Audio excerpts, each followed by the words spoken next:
name is Emma Braund, and I will be doing my presentation over adolescence and sexual assault and rape. The purpose of this presentation is to spread awareness of adolescents and why I believe they are at a higher risk of being sexually assaulted and raped. Nurture versus nature. This study is about the kinds of adolescents that are at a high risk of being raped. Some of the areas that are studied are the parents' education, who they live with in traditional households, and etc. The study looked at both genders from all backgrounds, around 1,634 adolescents in a Texas high school. Adolescents from both genders make up 1/3 of rape and sexual assault. The study states adolescents that are assaulted will experience depression, anger issues, eating disorders, also that adolescents are at a high risk of being victimized again in the future compared to others that were not abused.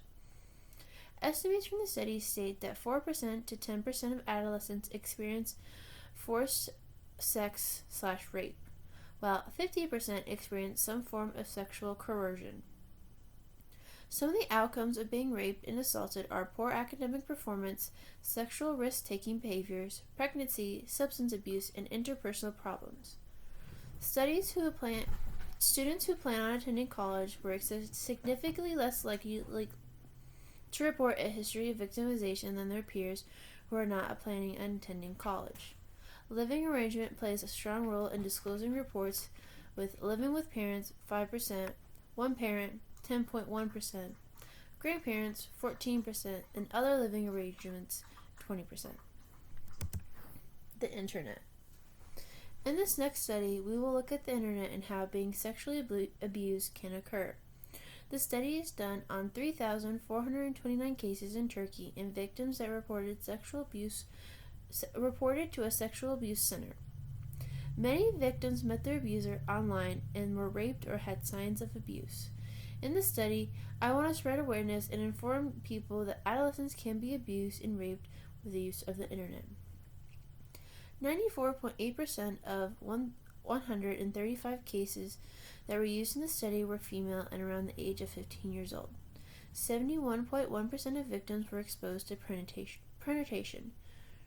40% of victims had physical signs of abuse, 11% were found to be pregnant, and 21 victims said the abuser recorded their intimate areas and put it online. The most heartbreaking part is that 85% of victims didn't report the event within 24 hours, and many kept the secret for 6 months or more.